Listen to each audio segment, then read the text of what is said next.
तो नमस्कार साथियों, आप सभी का मेरे YouTube चैनल हिंदी वाले में आपका हार्दिक स्वागत अभिनंदन है। दोस्तों, आज हम पढ़ने वाले हैं हिंदी इतिहास के हिंदी साहित्य के इतिहास लेखन की परंपरा। ठीक है। और कैसे आप लोगों को कम समय में जो है बहुत सरल तरीके से जो है बहुत आसानी से जो जितना आपको एग्जाम में लिखना चाहिए उतना ही आपको बताने की कोशिश करूँगा, ताकि आप अलग और वीडियो में जाने की आपको ज़रूरत ना पड़े। ठीक है, तो चलिए ज़्यादा समय ना बर्बाद करते हुए मैं सीधा आपको ले चलता हूँ, है ना।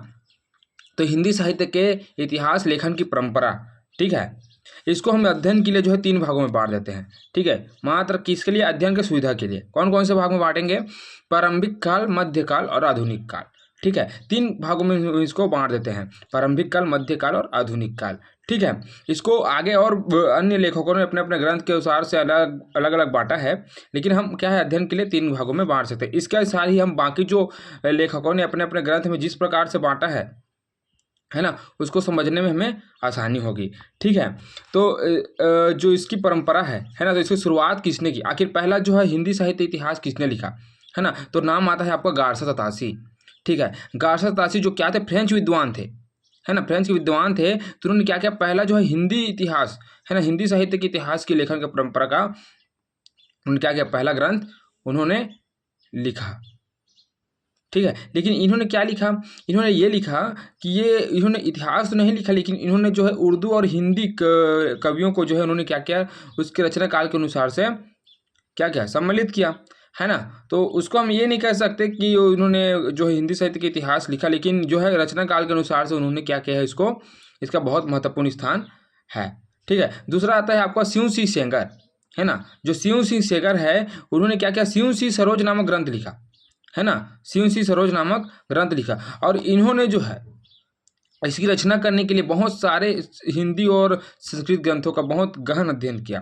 तत्पश्चात इन्होंने क्या किया? एक सिंह सिंह सरोज नामक ग्रंथ लिखा, है ना। तो सिंह सिंह जो सरोज है नामक जो ग्रंथ है ना, वो गारसा तासी के ग्रंथ से बहुत ज़्यादा अत्यधिक जो है कह सकते हैं हम पावरफुल था, है ना, बोला जा सकता है। मतलब इसका जो सिंह सिंह सरोज है ये क्या है? ज़्यादा महत्वपूर्ण था, क्योंकि उन्होंने जो क्या है बहुत अच्छी तरह से उसे लिखने का प्रयास किया था। ठीक है, उसके बाद आता है आपका तीसरा जो है मिश्र बंधु, है ना। जो मिश्र बंधु थे, है ना, उन्होंने मिश्र बंधु विनोद नामक क्या लिखी? हिंदी साहित्य इतिहास लिखने का उन्होंने क्या किया? प्रयास किया। जो मिश्र बंधु विनोद थे, है ना, ये क्या थे? 3 भाई थे।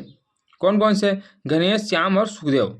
ठीक है, गणेश बिहारी, श्याम बिहारी और सुखदेव बिहारी। ठीक है, तो ये क्या, इन्होंने इस ग्रंथ को 4 भागों में लिखा।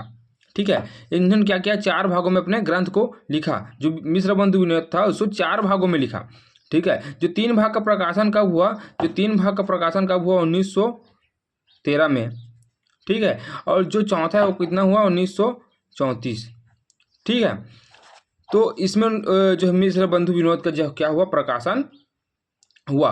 ज़्यादा आपको इसमें याद नहीं करना है। ठीक है, उससे 3 भाई थे, गणेश बिहारी, श्याम बिहारी, सुखदेव बिहारी। इन्होंने ग्रंथ लिखा मिश्र बंधु विनोद, जो 4 भागों में था।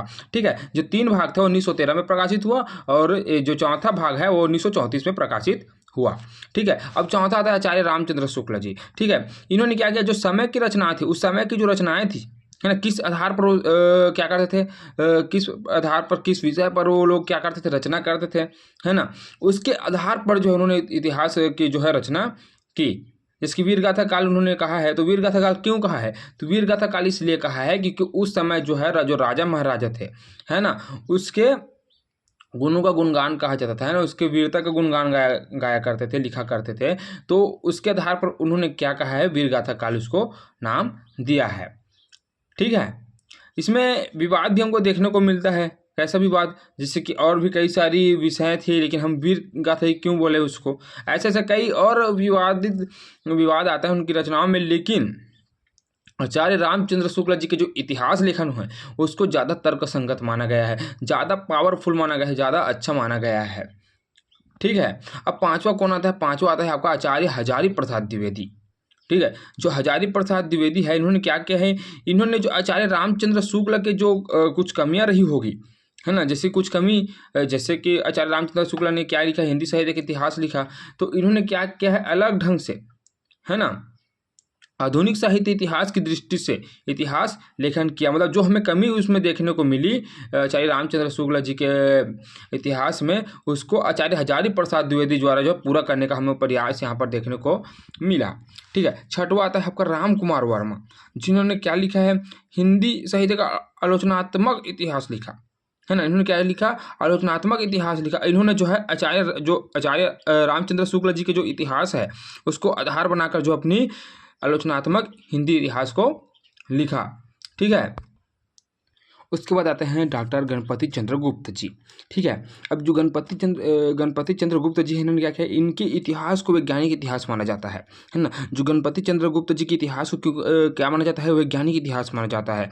क्यों? क्योंकि इन्होंने जो हिंदी साहित्य का वैज्ञानिक इतिहास है ना, हिंदी साहित्य का वैज्ञानिक इतिहास लिखा है ना। और इसकी विशेषता ये है कि इन्होंने जो सभी ग्रंथों का, जो जितने भी ऐतिहासिक ग्रंथ है, मतलब इतिहास वाले ग्रंथ, जितने भी हिंदी साहित्य इतिहास के लेखन परंपरा के जितने भी ग्रंथ है, उसका गहन अध्ययन करके जो है वैज्ञानिक स्वरूप जो है हमारे सामने लाने का प्रयास गणपति चंद्र गुप्त जी ने किया था। इसलिए इसके जो हिंदी से इसके ग्रंथ को इसलिए इसके इतिहास को वैज्ञानिक इतिहास माना जाता है।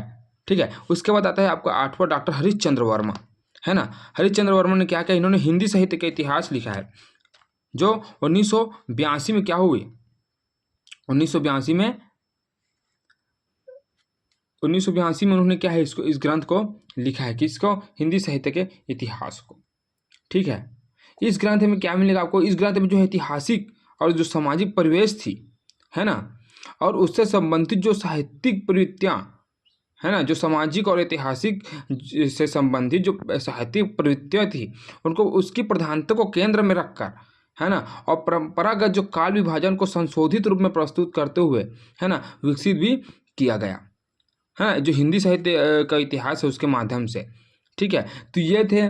इसके अलावा और बहुत सारे लेखक ने जो है हिंदी साहित्य इतिहास के लेखन परंपरा में बहुत सारे उन्होंने भी ग्रंथ लिखे हैं, लेकिन जो आपको परीक्षा में जो उपयोगी हैं, है ना, जितना आप लिखकर अपना एग्जाम पास कर सकते हो, उतना ये आपको 8 जो कवि आपको देखने को मिलेंगे, ये सारे कवि हैं। ठीक है, तो आशा करता हूँ आप सभी को यह मेरा वीडियो पसंद आया होगा, और आप सभी से मेरा निवेदन है कि आप मेरे वीडियो को प्लीज़ सब्सक्राइब कीजिएगा। बहुत मेहनत लगती है, पहले हम खुद पढ़ते हैं, समझते हैं, और उसको आसान तरीके से आप सभी के बीच में प्रस्तुत करते हैं, ताकि आपको और जल्दी याद हो सके और आप अपना पेपर अच्छे से बना सकें।